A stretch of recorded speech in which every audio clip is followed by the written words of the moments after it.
Hi, my name is Anita Sakai, and I'm the course convener for the Bachelor of Speech and Hearing Sciences degree. But what is speech and hearing sciences?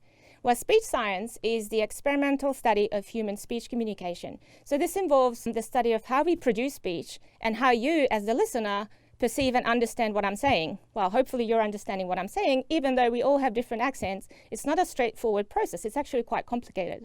Hearing science deals with normal and impaired hearing and also involves the technologies that we use for rehabilitation strategies.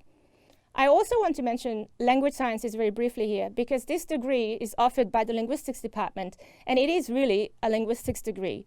Linguistics is the systematic scientific study of human language in general. So it's not just one language like Italian, it's human language, how we produce and perceive human language in general. We also have a Bachelor of Linguistics and Language Sciences degree, and I'll come back to that at the end of the slides. Speech scientists also deal with cute babies. How do babies learn their first language? Or how do they even learn their second language? Another interesting topic is accents, as I mentioned. That's my research topic. So how is it possible that some people say water and some people say water, but we yet understand that we all mean water? What's the mechanism? It's quite tricky. Clinical speech pathologists deal with adults and babies or children as well, adults who have had brain injuries or children with autism or people with cleft palates and dementia as well. And clinical audiologists are obviously important people for the non-medical management of hearing problems and how to help people feel less isolated in society if you have a hearing problem. So the purpose of this degree is to get you ready for further study. That's the primary purpose. So that further study could be master's level clinical speech and language pathology, or it could be clinical audiology. If you decide you don't want to do that, you can also go into research later on, or you can also transfer to a master's program in teaching English as a second language, for example, or you can go into editing and publishing as well. One important note here is the Bachelor of Speech and Hearing Sciences degree is not a clinical degree. So it's a 3-year full-time degree, but at the end, you do not get accredited as a clinical speech pathologist or audiologist just yet. To become that, you need to do 2 more years of study at the master's level. If at the end of your degree you decide you don't actually want to become a clinical speech pathologist or audiologist, you have other career options available to you as well. So some of our graduates have gone into speech technology, for example. You can go and work for Google, you can train Siri how to sound better, how to understand you better, or you can become a forensic linguist and you can help police put criminals in jail. So what will you study during your degree? Most of it will come from linguistics and psychology and cognitive science. So there will be a lot of phonetics, learning about speech sounds, hearing, language disorders, children. But because Macquarie degrees are very flexible, on top of your core units, you can choose your own electives, and that could be from dance to music, anything you want to do. You will be taking 4 units per semester, and to complete the degree, it will take you 3 years full-time. At Macquarie, you can double up any degrees you want, but particularly popular choices include pairing the Bachelor of Speech and Hearing Sciences degree with the Bachelor of Human Sciences, which would take you 4 years, or with the Bachelor of Psychology, 4 years as well, but if you want to do psychology honours, that's an extra year. Now, why would you choose Macquarie, you're wondering? It's because the linguistics department is actually one of the top-ranked departments, not just in Australia, but worldwide. We're number 28 out of tens of thousands of universities. We have amazing facilities. We have a children's MEG machine. It's one of a kind in the world. And you also get to have great lecturers. Another reason why you should study at Macquarie is our PACE program, which is our professional and community engagement program. So during your undergrad studies already, you get to develop partnerships with industry and you get to do internships at clinics that will be relevant for your career later. Our campus is also home to the Australian Hearing Hub. And here you can find speech and language clinics, hearing clinics, but also the National Acoustics Laboratory, the Shepherd Centre, RIDBC, and most importantly, Piccolo, which has the best coffee. That's important. Cochlear also have their international headquarters right here on campus. Another reason to study at Macquarie is that you could be the first person to develop a cure for dyslexia or to come up with an amazing synthetic voice. The Bachelor of Speech and Hearing Sciences degree could be the start of a brilliant career. So apply now and make sure you put down the Bachelor of Speech and Hearing Sciences degree as your first preference, and as your second and third preference, you can put down the Bachelor of Linguistics and Language Sciences or the Bachelor of Arts with Linguistics as a major. you take the same courses in the first year, and if you achieve a pass or credit average, you can just easily transfer into the BSHS. Thank you for listening. My name is Dr. Anita Sakai, and now join the rest of the team for a live Q&A session.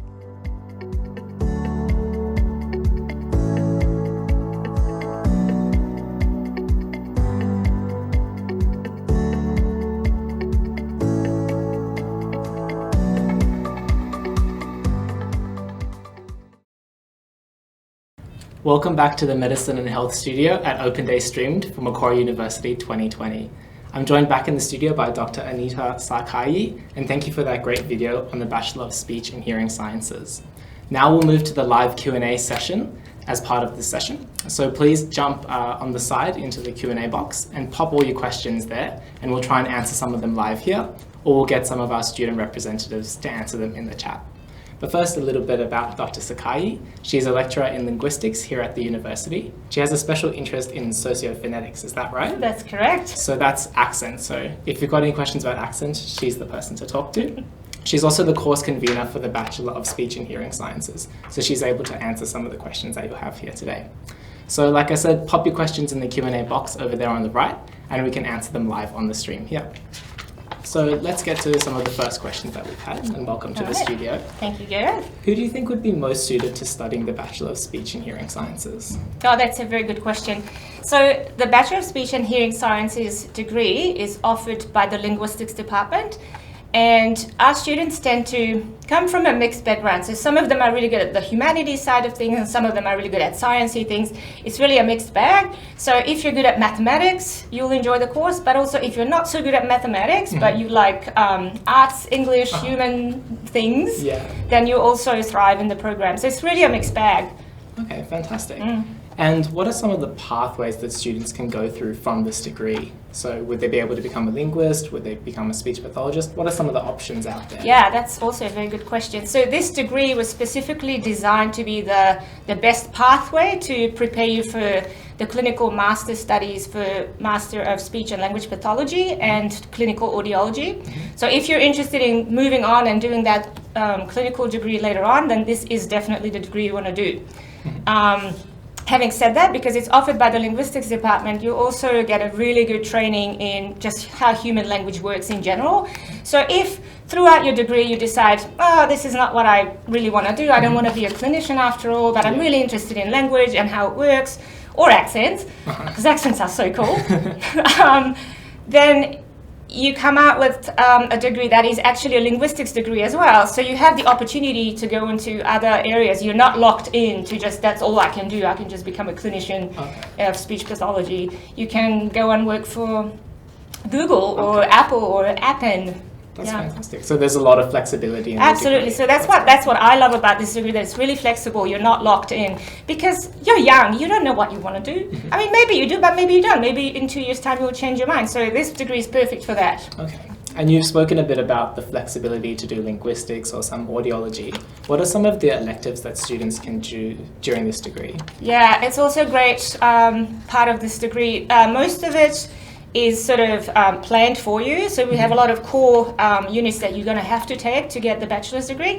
However, you also have room 8 units you can take from anything at this university. So you can do dance, you can do criminology, you can do different languages if you want to learn Chinese or Croatian even. That would be such a good combination. Yeah, exactly. So if you're interested in human language, you can take a lot of units that are sort of relevant to the main course, but also you can just do other stuff that's just interesting to you. Okay, fantastic. We've had a question coming from a student. Thank you, Phoebe. She's asked, what are some recommended units to do in your first year? Maybe recommended is it's too early to be thinking about recommended units, but what would a student do in their first year of the degree? So in the first year, you definitely have to do sort of the introduction to linguistics unit. So you learn a lot about how the English language works and how the sentence structure works, how the sounds work, learn about accents as well, how babies learn languages, how we process language in a psycholinguistic sort of way. So you do that, that's compulsory. You also have to take the first year psychology units. Okay. So you learn about psychology a lot in your first year. And then all the rest can come from anything you want to do in the first year. So some students take units from education or health sciences or cognitive science. Depends on your interest. But as I said, it could just be dance or languages as well. Okay, that would be such a cool combination to do, like I dance. think so. Yeah, great. Yeah. Another question we've had, what are the teaching hours like? So for students starting in the first year, how often would they expect to be contributing to the degree? So you mean for a unit? The workload? Yeah, what's the workload? Yeah, so for, say, a general unit, you would have 1 2-hour lecture or 2 1-hour lectures in a week, and then you also have tutorials or practical sessions. That would be also an extra hour, maybe an hour and a half, depending on the unit. And then the rest, so this is for one unit, you would be taking 4 units, right? The rest of your time would be spent reading, so you got to do your readings. Yeah, and some of the units will test you on the readings with quizzes. And the rest would be just preparing assignments, getting into study groups. We have a lot of students who set up online study groups, on Facebook or other platforms. Whatever, Facebook is not that current anymore, I'm too old. So whatever students use these days, different platforms. So they organize themselves into groups and they spend the rest of the time outside the classroom just preparing. Okay. And what normally goes on in a practical session to give the students some idea? Yeah, so some of the units will have practical sessions that involve a lab. So it would be like a speech laboratory where you put headphones on and you have to listen to various sounds. You learn to use different software that you use to analyze speech, the acoustic signal, and so on. Some of it is in a lab where you put, electrodes on the tongue. You literally cement it on the tongue and wire it up, and then on the screen you can see how the tongue moves. Okay. And then afterwards you have to drink Coke because the Coke gets cement off your tongue. Otherwise you're stuck with wires for the whole day. But so other ones are practical in the sense that you're just with a pen and paper and the whiteboard with your tutor, you just practice solving little language puzzles. So they're not like labby in that sense. Okay, sure. Just small group and tutorials. What are some of the facilities at Macquarie that students would have access to? Do they work in some of our really state-of-the-art facilities? Yeah, absolutely. I mean, we have the Australian Hearing Hub here on campus, which is an amazing state-of-the-art building. And we have the Anita chamber. You can go and experience weird auditory tricks. Is that the one that's like totally silent? Yeah, okay. You go in and there's like, it's weird. You have to try that. I haven't had an opportunity to do it, but I really want to do it. It's really fun. It's kind of spooky, but it's fun. Okay. We also have all the machines for looking at your brain and how you process language in your brain. So we have all these electrodes that we can put on your head. We have MEG machines. We have a child MEG machine, which is like one of a kind on Earth. Oh, fantastic. It is extremely exciting. I mean, that's one of the reasons why I came here, because it's so cool here. Okay, it's all happening here. Yeah. Great. So if a student was wanting to come into the degree, do you know what some of the entry requirements would be for students entering? So our ATAR is normally around 83, but I think, as I said in the video, if you don't quite hit that, you can come in as you enroll in the Bachelor of Linguistics and Language Sciences degree, which tends to have a little bit lower ATAR. But if you still don't hit that, don't worry, you can still come in as Bachelor of Arts, which will be a different faculty, but you come in through that majoring in linguistics, and after your first year you just transfer and no one will know that you actually weren't enrolled in the Bachelor of Speech and Hearing Sciences right away. You take the same courses, so not to worry. And also, if you still need more points, you can have bonus points, so look on the website, find the bonus points. Sure, thank you. And if you do have any more specific questions about entry requirements, you can always chat to our academics or current students by using the live chat feature, which is down in the bottom left-hand side of the screen. Now, a student graduating from the Bachelor of Speech and Hearing Sciences, do they receive professional accreditation? I know the clinical side of things is always about accreditation. Yeah, that's right, and it's a very important question. So here at Macquarie, after the 3-year bachelor's degree, you do not yet have clinical accreditation. You're going to have to go on and enroll in a Master of Speech and Language Pathology course, and that extra 2 years will give you the accreditation. So most of our students who are interested in going doing that path, they finish the degree, they have to have achieved good grades. You have to write a 2-page statement of interest and you submit that with your application, and most of our students do get in because that's what we do, that's what this degree does, it prepares you for that application. Okay. Yeah. So if you're interested in MSLP, this is the degree for you. Okay, great. And we've had Julia ask a question, and I think you've just answered that. Oh. Would this be a good degree to go into speech pathology from? Absolutely. This is the degree you want to do. This is why we designed this degree a few years back, to prepare you for that MSLP path. Okay. And is there any other questions right now, or can I? We'll keep chatting about it. So Okay. what are some of the other masters that you could go into from this degree? So if you decide by the end of your third year that, yeah, this was fun, because it will be. This was fun, but I don't really want to be a clinical audiologist or a clinical master, master? Speech pathology. Speech pathologist, There you go. right? But you say you're more interested in other things, communication-related things or language-related things, then you can go and enroll in, we have a master's program for editing, we have translation and interpreting master's program you could enroll in, or we have TESOL, so teaching English as a second language and applied linguistics things. So that's why it's great that the undergrad is really a linguistics degree, because it prepares you for all these different pathways. So if you want to go and do, even if you want to get into computer science and you're interested in speech recognition, then that's a pathway for you too. You will know a lot about speech and how sentences work, so you can go and work for Apple and Amazon, or all these tech companies, and help with their speech recognition systems, and you can help Siri and Alexa to sound better and understand you better. The next time I ask Siri a question, I'll remember that. Yeah, just watch your accent. Oh, okay. They're not very good at recognizing accents yet. Okay. But that's why we need you. Maybe you're going to be the next researcher who discovers how to do that. Great.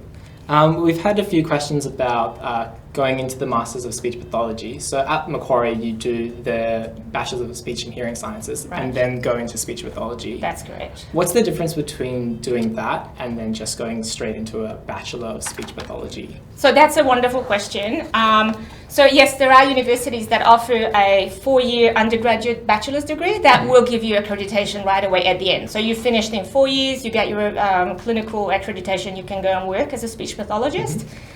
Here, instead of 1 4-year block, you would have the 3 undergrad plus 2 years master's, so that is 5 years. It's 1 extra year, so you might wonder, why would I do that? I'll tell you why. A couple of reasons. One is that you come out with a master's degree, and that's worth a lot more than a bachelor's degree these days. These days, let's face it, everyone has a bachelor's degree. So you come out with a master's, it's has a much better reputation, and your starting salary will be higher because you come up with a master's. So it's a little bit about the money as well. I mean, that's important. But the other reason is that doing this bachelor's degree here with the linguistics focus will give you a really deep understanding of how human language works. And the feedback we get from employers, from the different speech clinics, is that they actually prefer our students, not just because they come up with a master's degree, but also because they actually have better understanding of how language works. So they're just much better clinicians. Okay, so they're much more well-rounded. Yeah, exactly. They're not just a narrow, speech pathology path, but they have a much better understanding of how children acquire language, and not just the speechy sounds, but the semantics, the meaning, the sentence structure, everything. Okay, fantastic. We've had a question come in from Danielle. How many students usually do this course each year? So the bachelor's degree, it's hard to say because lots of people take units from our course who don't actually major in what we do, but say the introductory linguistics unit has over 200 students. By the time they come to my third year phonology unit, we have about 120 students. Okay. And the Master of Speech Pathology normally takes around 40 to 50 students for their master's program. So it is competitive to get in there.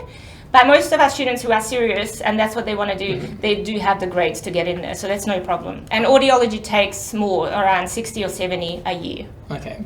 We've also had a question come in from Isabella, who asks, is it possible to study this degree overseas for a year? Is that something that you'd know? Currently, it is. Because of the COVID situation, all our lectures are online, and you have the option to do all the tutorials online. So for the foreseeable future, it's definitely possible. And I think because now we have everything ready to take it online, in the future, I believe it will be possible. Okay. Sure. Maybe not so much for the masters that comes after, because for the masters, you really have to be here to do clinical practice. Okay. But for the bachelors, I don't see why not. Okay. Thank you. We've had Carleen ask a question. She's asking, what does a linguist do, or what does a speech pathologist do for the students that are watching at home who are interested in this area, but they like to know a bit more about those professions? So I am a linguist, so I'm not a clinical person, but once you're accredited with your clinical Master of Speech and Language Pathology, you would think I can say that, right? Studying accents and speech. But anyways, audiology, you go and work in these speech or audiology clinics. Oh, did I say that right now? Audiology clinics. And so most of the time you'll be helping young children who have speech problems, or elderly who have speech problems, or just anybody who has been through any trauma. People in car accidents come out with some brain injury, so you will be helping them to regain that speech that they had before. A lot of it has to do with swallowing as well, because that's an important process to actually be able to produce speech sounds. And the same with audiology. So you'll be helping people not from the medical side of things, but the clinical side of things. And the clinical audiologist will help people and put in hearing aids and so on. Okay. So there's a lot of varied roles out there. So whereas a linguist would not be a clinical person. So a lot of linguists go and do research. So that's an option. Or if not, then you can go into industry, or you can go and work for any company we have graduates who end up being the communication specialist for a company, for example, here in Macquarie Park. So you can do a lot with this degree. So it's not all just patients, there's many opportunities. Exactly. Great. We've had a question about entry again. Are there any prerequisites for this degree? No, so if you have the ATAR, you can come and apply. If you don't hit the ATAR, and then we go through, okay, you're just below, we'll have a look at your results, and we like to see advanced English, but that's it. Okay. There's no specific courses or units that you will have had to know. Okay. And when students are working in this degree, is there opportunities for placement with any organizations or companies? Is there a practical experience to the degree? So not in the clinical sense. So the bachelor's degree does not give you the clinical experience. You will do that in the following 2 years during your master's. What you can do is the PACE unit, and then you go on placements, but it also comes with assignments, so you write up your experience and that. So yes, you can do that. Okay, fantastic. So for students watching at home, if you want to find out more information about that, you can search up professional and community engagement at Macquarie, and we'll have some flyers on that in the website as well. Would you like to answer this question from Ella? She's asked what percentage of students from the Bachelors of Speech and Hearing Sciences go on to do speech pathology or any of our master's programs? Yeah. So say out of 100 students finishing the Bachelors in their third year, say 80 of them will apply, so 20 will decide we don't want to do this, I want to do something else, a different master's or research, for example. From those 80, 40 or 60 will get into, or 40 will get into the speech pathology masters, and 60 or 70 can get into the audiology. So most of them will get in. So if you're really serious about it and this is what you want to do, you will get in. We also take students from overseas to the masters, so other people can apply. So it's not like this is the only way, but if you have done this degree, then you will get in. Okay, fantastic. We've had a student ask, I think it's Fidel, thank you for your question, ask about early entry. Is this degree available for early entry? Last year it was, but this year, go and have a look. Yeah, this year it's also available for our early entry program. That's called Macquarie Leaders and Achievers. And there's lots of information on this website and our normal Macquarie website. So yes, you can get early entry through your Year 11 results and a small application that you write. Thank you, Gary. All right. And did you just want to tell us a bit about your own pathway to becoming a linguist? How did you get there? I was born this way.